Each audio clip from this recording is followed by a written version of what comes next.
আসসালামু আলাইকুম ওয়া রাহমাতুল্লাহ। সুপ্রিয় দর্শক, আজকে আলোচনা করব কবরের আযাব, জান্নাত ও জাহান্নাম সম্পর্কে বিস্তারিত আলোচনা করব।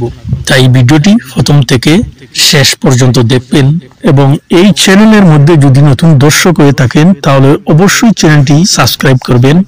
পাশে থাকা বেল আইকনটি আপনারা অন করে রাখবেন, তাহলে পরবর্তী কোনো নতুন ভিডিও সবার আগে আপনারা পেয়ে যাবেন।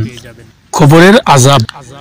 আনাস ইবনে মালিক রাদিয়াল্লাহু তাআলা আনহু বলেন, রাসূল সাল্লাল্লাহু আলাইহি ওয়াসাল্লাম বলেছেন, যখন মৃত ব্যক্তিকে কবরে রাখা হয় এবং তার সঙ্গীগণ সেখান হতে ফিরতে থাকে, তখন সে তাদের পায়ের শব্দ শুনতে পায়। তাদের ফিরে যেতে না যেতেই তার নিকট দুজন ফেরেশতা চলে আসেন এবং তাকে উঠিয়ে বসান। তারপর নবী করিম সাল্লাল্লাহু আলাইহি ওয়াসাল্লাম এর প্রতি ইশারা করে জিজ্ঞেস করেন, তুমি দুনিয়াতে এ ব্যক্তি সম্পর্কে কি ধারণা করতে? মুমিন ব্যক্তি তখন বলে, আমি সাক্ষ্য দিচ্ছি যে তিনি আল্লাহর দাস এবং তার রাসূল। তখন তাকে বলা হয়, এই দেখে লো জাহান্নামে তোমার স্থান কেমন জঘন্য ছিল। আল্লাহ তাআলা তোমার সেই স্থানকে জান্নাতের সাথে পরিবর্তন করে দিয়েছেন। তখন সে উভয় স্থান দেখে এবং খুশি হয়। কিন্তু মৃত ব্যক্তি যদি মুনাফিক বা কাফের হয়, তখন তাকে বলা হয়, দুনিয়াতে তুমি এ ব্যক্তি সম্পর্কে কি ধারণা করতে? তখন সে বলে, আমি বলতে পারি না। মানুষ যা বলতো আমিও তাই বলতাম। প্রকৃত সত্য কি ছিল তা আমার জানা নেই। তখন তাকে বলা হয়, তুমি তোমার বিবেক দ্বারা বোঝার চেষ্টা করেননি কেন? আল্লাহর কিতাব পড়ে বোঝার চেষ্টা করেননি কেন? অতঃপর তাকে লোহার হাতুড়ি দ্বারা এমন ভাবে পিটাতে শুরু করে, পিটানির ছুটে সে হাউ মাউ করে চিৎকার করতে থাকে, আর এত জোরে জোরে চিৎকার করে যে মানুষ ও জিন ব্যতীত সবকিছুই তার চিৎকার শুনতে পায়। বুখারী, মুসলিম ও মিশকাত শরীফে বর্ণনা করা হয়েছে, এ হাদিস দ্বারা প্রতীয়মান হয় যে মরণের পর মানুষ প্রশ্নের মুখোমুখি হবে। প্রশ্নগুলি কিভাবে তা নবী করিম সাল্লাল্লাহু আলাইহি ওয়াসাল্লাম স্পষ্টভাবে বলে দিয়েছেন এবং তার উত্তরও বলে দিয়েছেন। কবরে যথাযথ উত্তর দিতে না পারলে তার পরিমাণ হবে বড় ভয়াবহ। হাতুড়ি দ্বারা কঠিন ভাবে পিটানো হবে।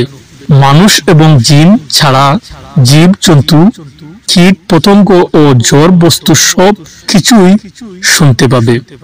আব্দুল্লাহ ইবনে উমর রাদিয়াল্লাহু তাআলা আনহু বলেন, রাসূল সাল্লাল্লাহু আলাইহি ওয়াসাল্লাম বলেছেন, যখন তোমাদের মধ্যে কোনো ব্যক্তি মারা যায়, তখন তার স্থায়ী স্থানটি সকাল সন্ধ্যায় তার সামনে পেশ করা হয়। সে যদি জান্নাতি হয় তাহলে জান্নাতের স্থান তার সামনে পেশ করা হয়, আর যদি জাহান্নামী হয় তাহলে জাহান্নামের স্থান তার সামনে পেশ করা হয় এবং বলা হয়, এ হচ্ছে তোমার আসল স্থান। কিয়ামতের দিন আল্লাহ তাআলা মানুষকে এখানেই পাঠাবেন। বুখারী, মুসলিম, মিশকাত শরীফে এই হাদিসে বলা হয়েছে, প্রতিদিন সকাল সন্ধ্যায় কবরবাসীর সামনে জাহান্নাম বা জান্নাত পেশ করা হয় এবং বলা হয়, এটাই তোমাদের আসল স্থান। তাকে জাহান্নাম দেখিয়ে সর্বদা আতঙ্কিত করা হয় অথবা জান্নাতের সুসংবাদ দেওয়া হয়। জান্নাত নামের অর্থ বাগান, স্বর্গ, উদ্যান, পরম সুখের স্থান, মনোরম স্থান ইত্যাদি। আরসি ভাষায় এর অর্থ বেহেশত। ইসলামী শরীয়তের পরিভাষায় আখিরাত ঈমানদার ও নেককার বান্দাদের জন্য যে চিরশান্তির আবাসস্থল তৈরি করে রাখা হয়েছে তাকে জান্নাত বলা হয়। জাহান্নাম হলো শাস্তির স্থান। ইসলামী পরিভাষায় আখিরাতে কাফের, মুশরিক, মুনাফিক ও পাপীদের শাস্তির জন্য যে স্থান নির্ধারণ করা হয়েছে তাকে জাহান্নাম বলা হয়। জাহান্নাম খুবই কষ্টকর ও ভয়ঙ্কর স্থান। সেখানে রয়েছে যন্ত্রণাদায়ক শাস্তি। সেখানে পাপীদের আগুন নিক্ষেপ করা হবে এবং বড় বড় সাপ, বিচ্ছু ও কীট পতঙ্গ ধ্বংসন করবে। জাহান্নামের আগুন হবে দুনিয়ার আগুন থেকে 70 গুণ বেশি। জাহান্নামীবাসীর খাবার হবে কাঁটাযুক্ত লতাপাতা, যা তারা খেতে পারবে না, গলায় আটকে যাবে। অতঃপর পানীয় হিসাবে দেওয়া হবে উত্তপ্ত রক্ত ও পুজ। সেখানে পাপীদের মৃত্যু হবে না, বরং তারা চিরকাল শাস্তি ও কষ্ট ভোগ করতে হবে। আবু মুসা আশআরী রাদিয়াল্লাহু তাআলা আনহু বলেন, রাসূল সাল্লাল্লাহু আলাইহি ওয়াসাল্লাম বলেছেন, যদি একটি পাথর জাহান্নামের মুখ হতে নিক্ষেপ করা হয়, পাথরটি 70 বছর নিচে যেতে থাকে, তবু জাহান্নামের শেষ প্রান্তে পৌঁছাতে পারবে না। জাহান্নামের এমন গভীরতা প্রমাণ হয় যা মানুষের আয়ত্তের বাইরে, কারণ একটি পাথর 70 বছর ধরে নিচে পড়তে থাকলে এই স্থানের গভীরতা কত হতে পারে তা অনুমান করা মানুষের পক্ষে অতি কঠিন। পরকালে বিশ্বাস রাখা ঈমানের অংশ। পরকালে রয়েছে জান্নাত ও জাহান্নাম। জান্নাতবাসীদের নিয়ামত কখনো শেষ হবে না, আর চিরস্থায়ী জাহান্নামীদের শাস্তিরও কোনো সমাপ্তি হবে না। হযরত রাসূল সাল্লাল্লাহু আলাইহি ওয়াসাল্লাম বলেছেন, একদা জান্নাত ও জাহান্নামের মধ্যে বিবাদ হলো।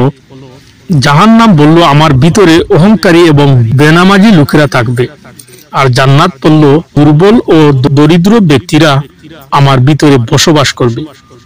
অতঃপর আল্লাহ তাআলা তাদের মধ্যে ফয়সালা করলেন যে জান্নাত আমার রহমত, জান্নাত দ্বারা আমি যার প্রতি ইচ্ছা অনুগ্রহ করব, আর জাহান্নাম আমার শাস্তি, জাহান্নাম দ্বারা আমি যাকে ইচ্ছা শাস্তি দেব, আর জান্নাত জাহান্নাম উভয়কেই পরিপূর্ণ করা আমার দায়িত্ব।